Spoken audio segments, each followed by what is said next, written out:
Hello mga mamshis! Alam nyo ba, basta usapang vlog, game na game dyan ang anak ko. Simula nung pumasok ko sa mundo ng vlogging, itong anak ko ay laging excited kapag kami magba-vlog, kapag mayroong nadagdag na subscribers or followers. Kaya naman nung huminto ako pag-upload sa YouTube at sa Facebook, sabi niya, Mami, mag-upload ka na para makakuha na tayo ng silver play button. Kaya ngayong 2025, mag-start na ulit tayo. Ayan, dahil walang pasok, nagpunta kami ng anak ko sa night market. Dito sa lugar namin sa Calapan City, Oriental, Mindoro, ay merong ganito sa tabi ng palengke. Nagbubukas ito tuwing alas 4 ng hapon hanggang alas 8 ng gabi. So, hindi ko sure kung hanggang alas 8 or hanggang alas 9. Basta merong night market dito araw-araw sa amin. At inuna na nga namin itong ihaw-ihaw, syempre, itong paborito nating isaw at saka barbecue. At kapag nagna-night market kami ng anak ko, hindi mo wala itong freshly squeezed lemon juice dahil ang sarap naman talaga and napaka-healthy talaga. Ang sunod naman na kakainin natin ay ang walang kasawa-sawang Wamis calamares. Grabe, sobrang sarap talaga nito mga mamshis. And pag nilagyan mo pa ng pipino, ayan, yan ang nakapagpapasarap dyan at saka yung sauce. So, ayan. Kaya naman, kapag nagna-night market din kami, ay hindi pwedeng hindi ako makakapangain itong calamares. So, tara, kain tayo mga mamshis!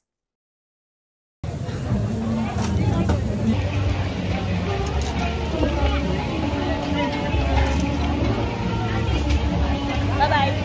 Bye. Ingat.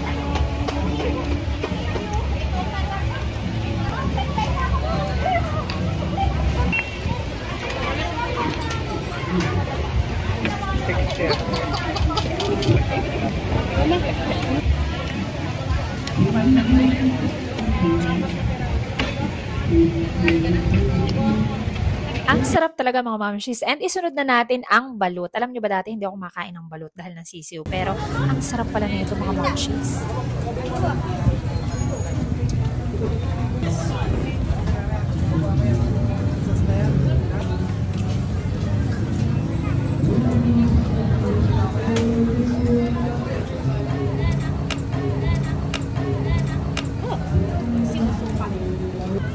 That's duck. Team duck. Duck ba ito? Oh, duck.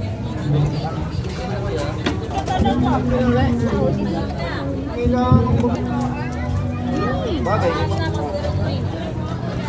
Ayaw ko naman.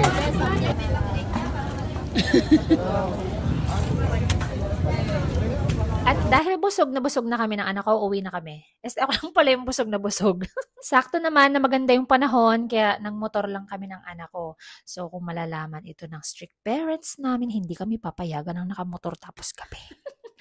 Pero dahan-dahan lang naman ako mga mamshis, lalo na nga at kasama ko ang anak ko. Ayan, at bago nga kami umalis, bago ko paandarin itong motor, ay syempre magsasanitize muna tayo ng ating kamay gamit itong Human Nature Hand Sanitizer. So napakaganda nito dahil all natural ang ingredients and mga mamshis, walang dryness after mo siyang gamitin. Kailangan natin yan kasi syempre galing tayo sa labas and ang lalansa ng ating kinain, tapos hawak tayo sa motor and then uuwi tayo sa bahay. So madadalan natin yung mga germs and bacteria.